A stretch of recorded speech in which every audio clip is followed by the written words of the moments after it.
नमस्कार. बनवायला एकदम सोपी गावाकडच्या पद्धतीची पालक गरगट्टा, खायला सुद्धा एकदमच हेल्दी आणि चविष्ट. तर त्यासाठी एक जुडी पालक घ्यायचा आहे. पालक स्वच्छ धुवून घ्यायचा आहे आणि आपल्याला बारीक चिरून घ्यायचा आहे. म्हणजे जितका बारीक चिरला जाईल तितका पटकन पालक शिजला जातो. लगेच आपल्याला हा पालक आता कढईमध्ये घ्यायचा. त्यामध्ये 2 चमचे भिजवलेली हरभरा डाळ टाकून घ्यायची. अर्धा ग्लास पाणी टाकायचं आणि हा पालक आता आपल्याला शिजत ठेवायचा आहे लो गॅसवरच. थोडासा मिक्स करून घ्यायचा आणि झाकण ठेवून इथं 5-7 मिनटं पालक शिजून द्यायचा. तर तोपर्यंत आपल्याला इथं हिरवी मिरची, लसूण आणि चवीनुसार मीठ टाकून ठेसून घ्यायचे. म्हणजे ना ह्या ठेशाने भाजी एकदम चविष्ट होते. लगेच 1 चमचा बेसन पीठ टाकून भाजी छान अशी घोटून घेतली.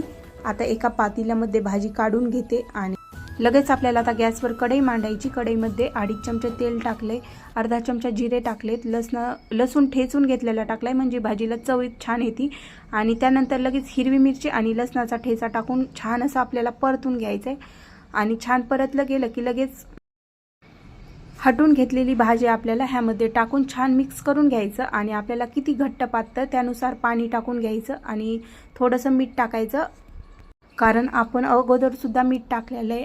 आणि पालकाच्या भाजीला इतर भाज्यांच्या तुलनेत थोडंसं कमी मीठ लागतं. लगेच शेंगदाण्याचा कूट टाकायचा आवडीनुसार आणि छान मिक्स करून घ्यायचा. आणि 5 मिनटं लो गॅसवरच भाजी छान शिजून द्यायची. आपले पालक गरगट्टा तयार. खायला एकदम टेस्टी लागते. आपण ही भाकरीबरोबर, भातासोबत, चपातीबरोबर खाऊ शकतो.